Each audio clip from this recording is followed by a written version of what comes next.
Oh, I got the countdown. It's starting. It looks like I decided to just log in here a few minutes early because I had a webinar that I did where I was talking for approximately 5 minutes. And pretty soon someone throws up in the chat box, am I the only one having audio struggles?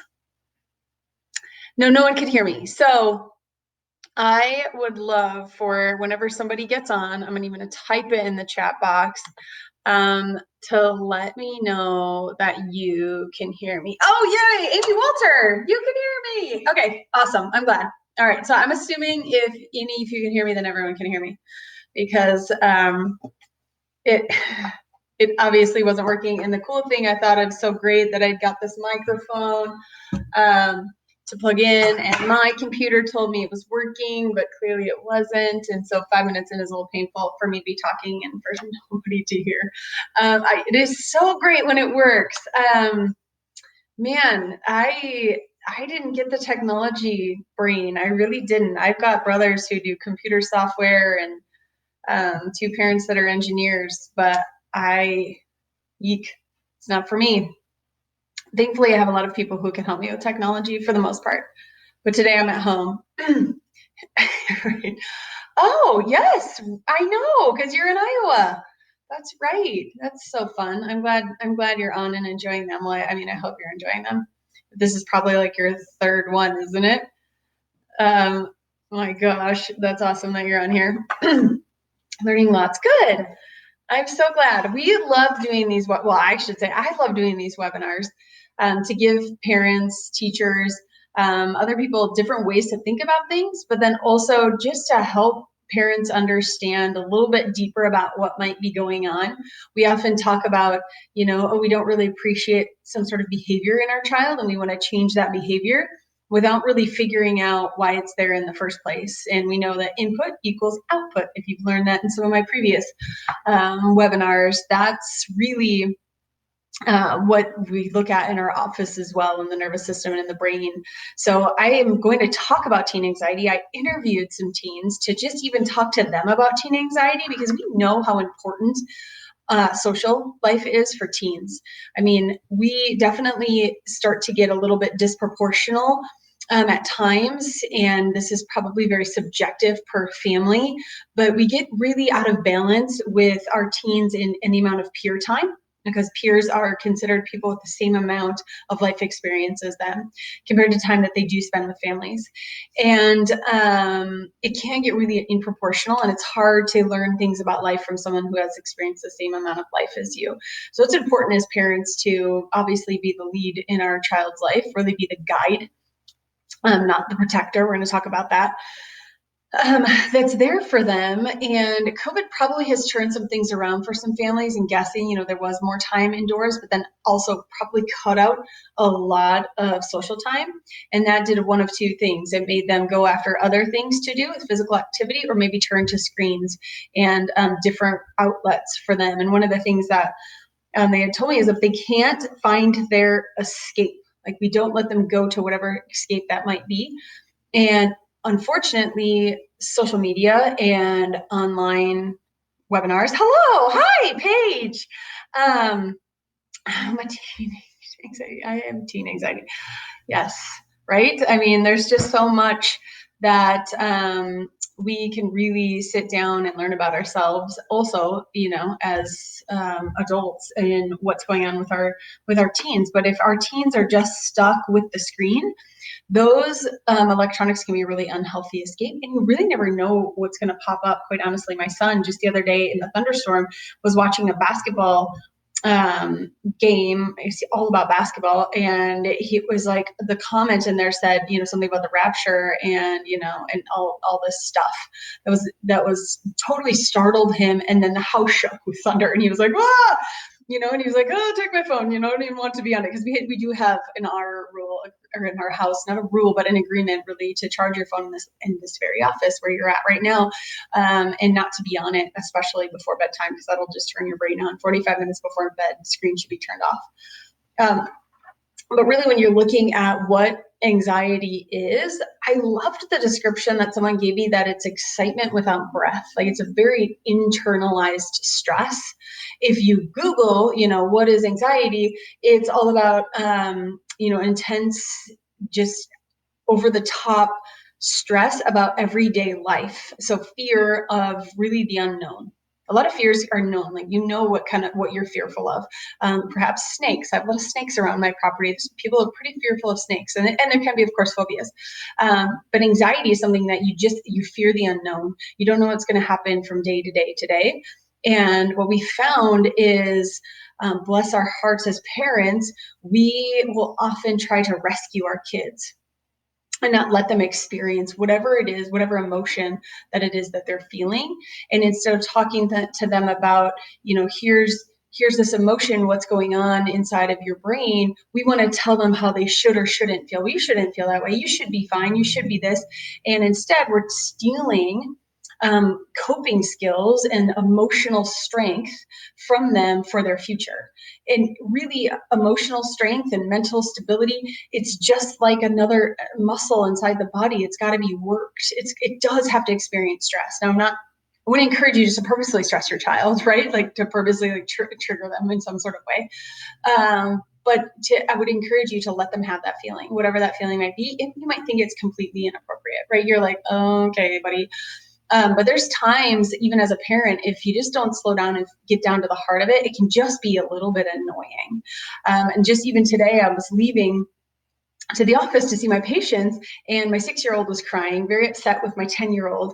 And he was like, he's helping me pick weeds. And I'm thinking, like, what a terrible brother, like helping you pick weeds. Okay, in my brain.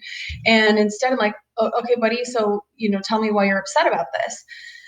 And he said, it's because I never get to do a job to earn money. Dad said I could earn money picking weeds, and I never get to do a job without someone's help helping me earn the money.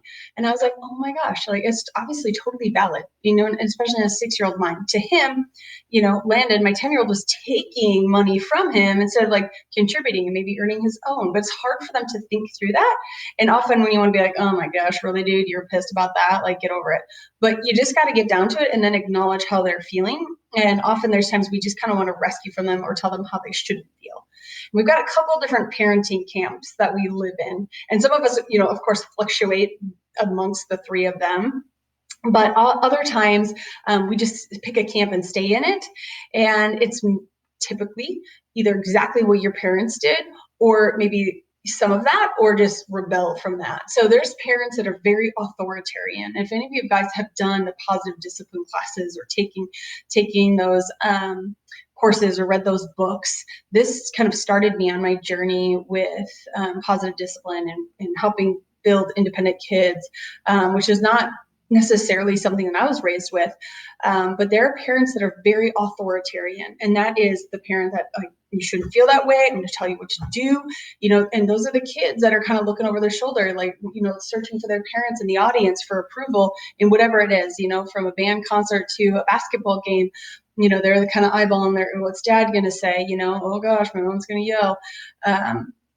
And it becomes this people pleasing and this high expectation and wanting to make sure you get approval from other people. And it really builds that child to feel often like they have to reach whatever maybe label or whatever you've told them to do. And it's hard when they're left alone for them to manage those feelings. So it starts to get internalized in more of a stress response. We also have parents that are very permissive. So it's like, I don't want to rattle the cage. I don't want to step on any toes. I'm going to let my kid do whatever they want to do.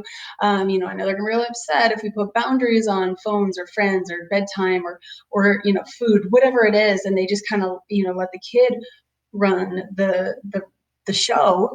And then that teen, or even a tween, or how, it could be a freaking 2-year-old for all I know, they start to have the hierarchy. And they start to be the ones that are in control, and really in their heart, they know that they're not, like, they don't they want boundaries. Kids really want boundaries. They want to feel like, here's our agreements and here's where I can play within this zone and feel really comfortable. And often it's both of those parenting camps are really based typically on our emotions. So I don't want to stir up feelings in myself that make me feel anxious. So I don't want my kid to do that. And I understand that is hard. Like as a comfortability level as a parent, I grew up with a very worried parent. That's kind of hard. We're like, oh, this could go wrong, you know? And so just to be able to take my fears aside, take my anxieties aside, take my stress aside and make sure that I'm projecting onto them that they're confident and capable. And that's part of being a proactive parent, which is that middle parent that this is like, man, you know, this early on can be really difficult. The long-term game and gain is really where it's at, because you're helping them develop these skills. You're helping them deal with the emotional components of what they might be feeling. You're trying not to rescue them and allow them to process whatever is going on and not feel like they always have to be happy. Because I think that's one of the biggest misconceptions. I'm typically a very positive, happy person, but it doesn't mean that there's not other emotions that are validated and seen that you can have, and that there's something wrong with you, possibly, if you aren't always happy. So there's like a time where we just want to rescue our kids, cheer them up, make sure they're feeling better. You're like, what's going on? It's good, you know? And instead of wanting to just literally listen, instead of try to fix, which I'm sure this is exactly a marriage conversation too, right? You're like, I just got a dump. I don't want you to fix it. I don't want your advice. I just need to tell you what's going on. And that can often be with teens, tweens, you know, they want to tell you, and it often isn't, Mom, I need to talk to you about this, right? You need to be able to set aside time and boundaries for your kids to be able to come to you and have a conversation, and to not rescue them all the time either from those emotions, to be able to listen, not rescue them from homework, not be their 100% Uber driver, which is hard for me right now with kids going to different events and practices, to let them work things out on their own, to problem solve, to be okay with being uncomfortable. We're so in the tech world with like texting, I don't have to look someone in the eyes anymore to ask them a favor or say thank you when you do get that favor, when someone does drive you to a sports practice or whatever happens. It becomes so overlooked. And those small things really seriously matter. And then of course, right now, it seems to be gotten better, at least in Idaho. But with people walking around like this, right? You can just see their eyes, but you can't see the rest of the facial expressions. And that also is a very unknown fear. You don't know how they're feeling. But subconsciously can be extremely difficult. So what we want to be able to do with our teens is build the resilience, build the adaptability, give them that mental strength that they need, and then pull away what feeds it. And really what can feed it is lack of sleep, lack of exercise, lack of a real proper schedule. And that can be overscheduling or underscheduling, although I do believe that a lot of our kids don't have their own free time to be able to be creative and use their imagination and their mind. Instead, you know, we need to be stimulated by picking up a screen or watching a screen. And to teach them how to relax when they are feeling stressed, to allow them to have an outlet. So one of the teens had said, I don't feel like I have an escape, or I'm not allowed to go there because it becomes a punishment. So, and for my son, when we were talking about this, I said, tell me what I need to know about teens, what stresses you out, what makes you anxious. And he said, right now, FOMO, and which is fear of missing out. P.S. I don't know if everybody knows that little acronym. And I was like, well, what do you mean by that? And he said, well, you know, normally I'd be able to I have all these social interactions with my friends, and right now I can't. And I don't know, you know, like maybe someone's going to someone else's house and I'm missing out on that, or someone's doing this. And it's just, you know, you don't know what's closed and what's open, and the rules are so off. And I totally get that. And I remember being a teen and needing that social interaction with friends, and that FOMO can be a pretty big deal. And of course, peer pressure can be good or bad, right? If you're hanging around kids that have the same expectations as you, then it can be great. If you have ones with different expectations and values, it can be not so great. And that was one other thing that the teen said, is being around people without the same standards, which I thought was a really good way to describe it. that they've got, different standards, and maybe this is comfortable for them, whether it's something like drugs, alcohol, vaping, things like that are big right now in middle schools and high schools, or if it's something of just even the way that they're talking and treating another person, it can be that uncomfortable for them. So to be able for them to speak up or decide that's not the energy they want to be around, great. Let them decide that on their own and without us trying to, be the scapegoats for them. Sometimes they don't know their triggers, they said, but they'll start to feel the angst in either their chest or their stomach. Fear of death is a big one, that they hadn't accomplished something. And often I've seen, it seems to be, not always, that a lot of the kids that come into my office that have struggled with some sort of anxiety, or they're more of an anxious kid, they're more type A. They actually have their own high demands and expectations of themselves. It's not even the parent that's putting it on them. So letting them know what's realistic, helping them set boundaries of whether it's, managing time or homework, or what are your goals? Do you have a direction that you're going with this? Or is this just, racing around the track, which is how another kid described it. It's like going around trying to get ahead of everyone else, but not understanding the direction. And you've all seen race car tracks just going in circles and circles, trying to win, but you're not really going anywhere. At some point you cross the finish line, but there's no actual place you're going. And that was anxiety to them. Some kids said that they don't have the emotional skills. They don't know if they've been allowed to feel those feelings. They're feeling like their parents protect them and are helicopter parents instead of letting them experience life. Not enough sleep, not enough physical activity, a lack of feeling accomplished, and grades. And a lot of what we look at in the office, and I've got my notes, so sorry I'm looking down and looking at what I have on here. I wanted to do this just the picture of me, which I did my sports webinar with as well, instead of all the slides, although I do a lot of webinars with slides so parents can see and take notes. And I hope if you want to take notes, I hope you're taking notes and things to bring back to your child, and ways and just little outlets that you can bring to them, ideas and conversations you can have with them. If you saw one of our previous posts that we had posted up, it was, questions I wish my parents would have asked me. And there's some pretty serious questions in there, but even some of like, where do you feel the most safe? And some kids, they might want to tell you that they don't feel safe at somebody else's home, but it's their friend and they get to be sent there and it's exciting. Like you think like, oh, you get to go to Buddy's house. Maybe they don't feel safe at Buddy's house. And maybe they don't want to tell you that because they don't want to hurt Buddy's feelings. They still want to be Buddy's friend, but maybe Buddy's parents are not, emotionally sound or healthy either. And they're going to pick up on that. There also was that they're unknowing of other people's triggers and feeling like they don't know their stress points and that they might trip someone else's trigger.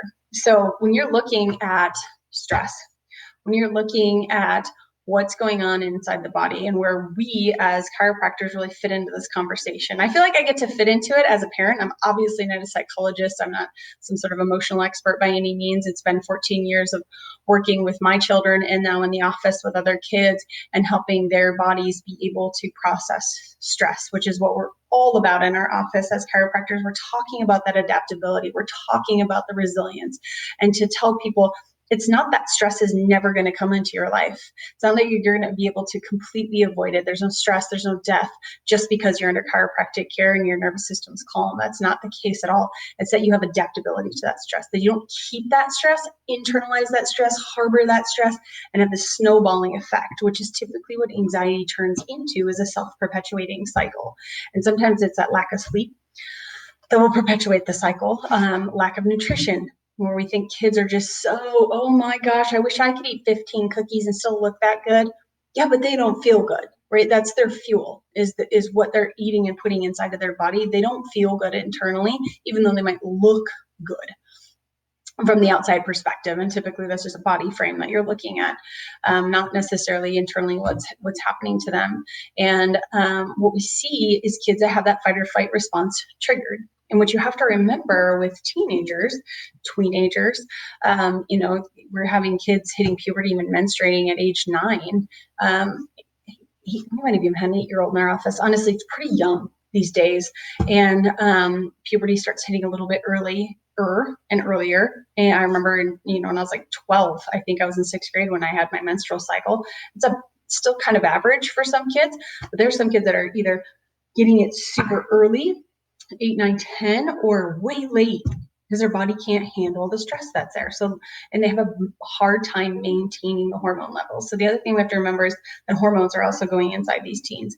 There's ebbs and flows of hormones that they had never experienced before. It brings up emotion. Any of us that can think about hormones pump through our body, women in general, or specifically, you can watch yourself kind of ebb and flow often during cycles, and with hormone fluxes, of course, we want those stable and us to feel stable, right? It's not fun if someone can totally trigger you, which I used to be, or identify you as saying, oh man, okay, I must be a little, pre-PMSy.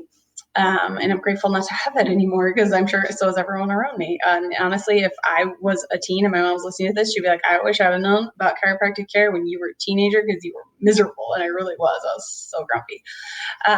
And it's just been a total world of a difference. But what's happening is their brains aren't fully developed either. They are working on this. I mean, so many neurological firings are happening, and nerves that fire together, wire together, right? Our body learns this. They learn things over time, just like learning a drill on the basketball court or writing your name. Neurologically, that pathway has to be put in there. And what we don't want is a neurological pathway for stress. We don't want to open those gates constantly. We don't want to constantly feel stressed and angst and keep that internal energy that's there. So many of you've heard me talk about the fight or flight response, which anxiety tends to just perpetuate that cycle. And you never have a tight lid. So many of you have seen this analogy I do often, where we talk about flipping your lid. This is that fight or flight response. And here's what happens is there's a stress response. Something triggers your stress, whether it's unknown stress, because you maybe don't have the skills to deal with whatever's happening in front of you, or it's a known stress. I see a bear. That fight or flight response gets triggered. Your blood pressure goes up, your heart rate goes up, all of your senses get turned way up. And this is where we bring in a sensory conversation with people who are like, oh, I'm just on edge all the time. Your senses, like my eyes, or maybe you're blinking all the time, the ears, like the volume's turned up, your heart rate's turned up, tactile responses is been altered, because everything is preparing for that fight or flight response, to run from a bear or whatever unknown fear is happening in whatever situation at that moment. And anxiety tends to be the everyday life experiences, whether it's social anxiety or separation anxiety, generalized just anxiety of unknown. That's going to trigger that response. And unfortunately, the blood, or fortunately, I guess, for people that want to fight, right, it gets shunted from the vital internal organs that are resting, healing, digesting, out to the limbs to fight or flee. And that's great if you got to run from that bear, you got to take that test, you're going to play in that soccer game, whatever it is that you want those hormones pumping through, adrenaline, cortisol, you just want to go, and then shut it back down when it's over. Be able to not be reactive and impulsive, which is your hindbrain when your lid is flipped, but instead in control, creative, rational, organized. What this lid does, this prefrontal cortex does, is keeps your fight or flight response. It inhibits, calms, relaxes, keeps the lid on tighter from that fight or flight response. And unfortunately, anxiety, you can kind of live here, right? Just one more thing, just trigger it. And the kids and adults that are suffering with that fight or flight response that's constantly triggered, often in young kids, this is a sensory issue that's going on, and in teens it becomes more of an anxiety. And then when we start to get into more of the depression conversation, it can look similar to anxiety, but these are kids that are literally like fatigued and tired and have thoughts of self-harm and don't have worthiness. I mean, it gets a little bit deeper when we get into that conversation, but that's kind of the path. And they become exhausted and they are hard to deal with. They have often miss out on sleep, because when you're stuck in fight or flight, your brain's just going, it doesn't want to turn off. That parasympathetic, those internal organs and glands don't get the nutrients that they need. The heart doesn't calm itself. The breath is really short. I can even feel myself doing it right now when I'm talking. Like the breath is here. It's very anxious instead of a nice calming breath, which is helpful to be able to provide that calming response. But I also know that there's anxiety, that people have a struggle just even thinking about breath and breathing, and that's not going to work. So they are going to need whatever outlet it is for stress. So when that stress response is there, there's energy that's just built up inside the body. That's the excitement without breath. It's inside of them. They need to be able to get it out. We need to be able to allow them to experience it. They need to be able to go, whatever it is that they have to do.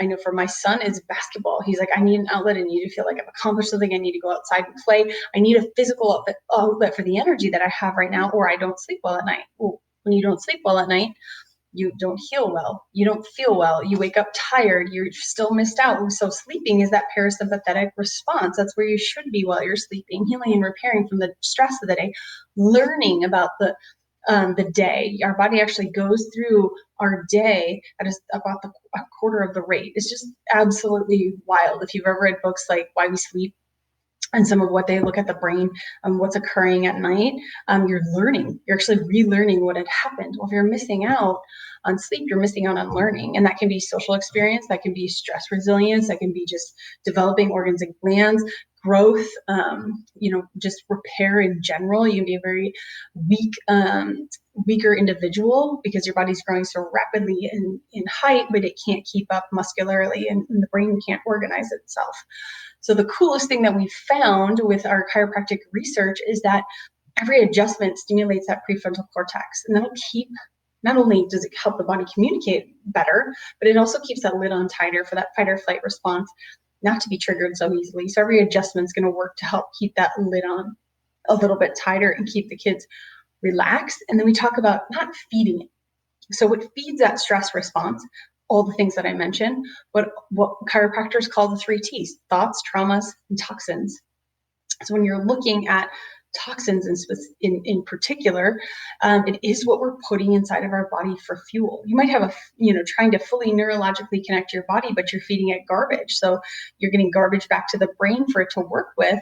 And over time, it starts to wear down on those tissues. You don't get the nice healing and repairing response that you want to. So you need to make sure that their diet reflects their energy, reflects what they want to be able to achieve, reflects their mental stability. What they put inside of their body really matters. Nutrient-dense materials matter. Using things like supplementation and essential oils are really going to matter for somebody that wants to build and grow a healthy system. Every single cell, organ, and tissue in your body needs to be fed well, needs to be communicated well with your brain. And that's our ultimate goal in our office. And then to also, like I'm saying, not trigger these responses, give these kids outlets for their stress. Part of trauma, when we look at that, part of those 3 T's is actually not moving their body enough, more than it is moving their body too much. Now, you can have the super athlete that doesn't get enough recovery and is way overscheduled and way tired and using their body and running it down. Yes, you can get that. But the kid that's sitting in front of a screen, not moving their body, their brain is not getting the movement that it needs. It's not getting the fuel that it needs. It runs off of electrical activity. 60% of that comes from those spinal muscles. Those need to be working well. Those need to be moving well. It's what we assess in the office, but also what they need to do with their bodies. They've got to move their core. They can't just sit around and just twiddle their thumbs and expect their brain to be healthy. It just doesn't work that way. So really getting them out and getting physical is going to be a huge step in the right direction. Hopefully get an outlet for the stress so it's not bottled up at night and they can't get enough sleep. They can turn that fight or flight response off, get their lid on, rest and heal and repair from the day. And the thought process of poor mental capacity, poor mental self-image is also something that needs to be addressed with teens. Now, I'm a mom of teen boys, and I have all boys. There's still body image issues. Hunter still wishes he was taller and he gets a complex about that. My 10-year-old thinks that because he compares his physical stature to his brother who works out constantly, that he is not fit. And we just, the things that we can tell ourselves, and if we don't address those young and talk about positive self-talk, that thought cycle is just going to continue to trigger and trigger and trigger. And of course, as parents, we've got to do our own work, right? We've got to be the example, not the do as I say, not as I do example. You're not going to come home from work, eat a bag of chips, sit on the couch, and be like, oh, I deserved it. It was a long day at work. Oh, geez. What do you think your teen or your child's going to do? Sit on the couch, sit on a screen, and eat whatever crap is in front of them too, because they feel the same way. you're like, oh man, I've deserved it. I had a long day of school. Obviously now it's not a lot of school. I've had a long sports practice. I've had a long whatever it was. I deserve this. And instead, we need to be showing them a healthy example of what we're eating, how we're moving our bodies, how we're managing our emotional stress, and opening up the conversation with them. That there's always there's always an open door conversation, and telling them the truth from when they're young. If you're on here for teenagers, you're probably thinking, oh, maybe I missed that window. But if you're on for even younger kids, to have that constant truthful conversation about what's going on is really helpful for them to build up not only trust between you and them, they can come to you and get answers instead of going to friends for answers for things, which they are going to get answers from their friends in their opinion, and who knows what they heard, probably online. And be able to say, I'm going to give you the truth, how you ask it. Of course, you're going to want to give it an age appropriate, response to that.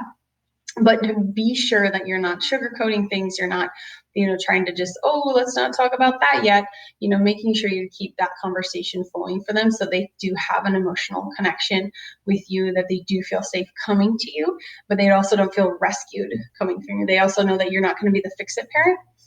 You're not going to be you shouldn't be feeling that way parent, and tell them what to do and how to feel. Let them be themselves.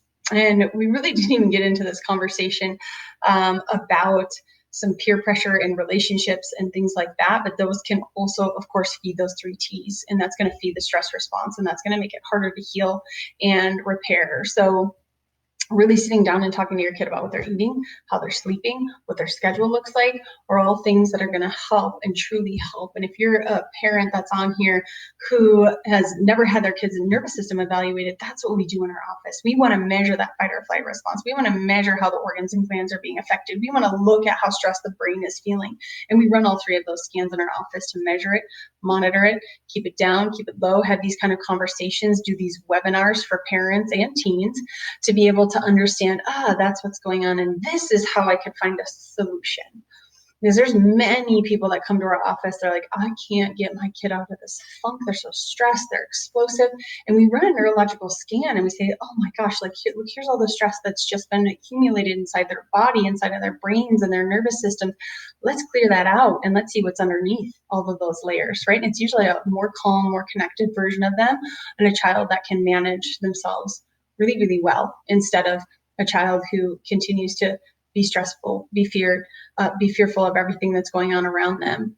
And it's so rewarding to see it. It's rewarding to see those kids thrive. It's rewarding to talk to them, especially when they feel open enough to have conversations, when they can answer these sorts of questions to you and say, this is what it looks like or feels like or was or is for them. And knowing that they do have the power to self-heal, to self-regulate, to be healthy. That's truly how the body was designed. It's not designed to be stressed. It's not designed to be fatigued and angry and depressed. It is literally designed to thrive, and we've got to find a way to get it that way and to keep it that way and to let them live their life that way.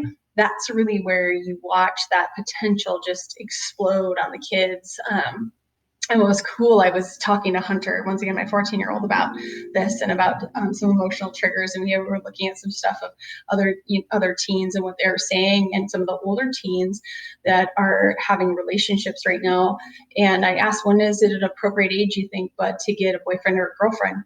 And he looked at me and said, when you find yourself first, because otherwise you're going to be looking for outside validation from someone else. And I was like, oh. Wow, that was a very mature, bold, thoughtful answer. Okay, I mean, who raised you, right? How amazing is that they can figure that out and just look at themselves and realize that if they are seeking external validation, that they're not going to find themselves in who they are. And of course, there's some people that just never would get married, right? I'm sure that would have been the case for me. I didn't know who I was when I got married, but what a great life and world we'd live in if we decided to do that, find ourselves first before we attach ourselves to someone else and project what we think that person should be on them when they haven't truly found themselves. So just advice from a 14-year-old, thought I'd leave you with that. But also, if you are watching this and you know someone that needs to hear this information, their kid needs a scan, please contact us. Let them know they watched this webinar. We've got VIP pricing for them to be able to come in and sit down, talk to a doctor, get a neurological scan, and get a plan to get them a healthier life. So thank you guys for watching. I'm going to stick around just for a few minutes. I went a couple minutes over at 7:02, but I just want to be here in case there is any questions you want to pop up in the chat. I'll stay on here for a few minutes, and if there's not, great. I'll see many of you in the office, and you can address any of your concerns to us directly to the doctors. We all have a really great emotional conversation with people. Dr. Stromer's really awesome at it as well. And you can catch the little piece on our Purpose-Driven Chiropractic Connection community page. If you guys are patients in the office and you haven't searched that page out, PDC Connection page, make sure you're on that as well, because we're bringing that back and going to have some exclusive Purpose-Driven Chiropractic patient webinars and some fun events coming up. Mark your calendar for August. Oh boy. I don't want to say the wrong date, but it's the first Friday in August. So August 7th for our patient appreciation day, which was really super fun last year. Okay, well, you guys, thank you for getting on here and share this, as I said, with anyone who needs to hear this conversation and needs to know how they can help their teen better, how they can have their nervous system evaluated, which is our bread and butter. And then, of course, other people who are like, okay, what you're saying makes sense. Yeah, there's a replay, Amy. And what you're saying makes sense. I want to do my own research, or we're at this point of, my child sounds like they're anxious and depressed. We need other help. Absolutely. There's people that do this for a living and they're fantastic at it. I happen to be a mom that's a chiropractor that knows about the nervous system and sees a stress response, and I'm willing to listen to people and willing to give advice on what to pay attention to, how to maybe approach things, and make some really positive changes in your family. So there should be a replay link that comes in your email. If not, it is, if you registered for this, I'm pretty sure the replay link, I think it's the next email that comes out. So you're going to see it right in there. And then you can share with anybody who needs to hear it, or if you want to listen to it again. Sometimes I talk really fast. Thank you guys for joining me. I appreciate it. I hope you enjoy your Tuesday. I didn't do this on a Thursday because it's my husband's birthday on Thursday. So we're going to go celebrate him on June 11th. I'll talk to you guys soon.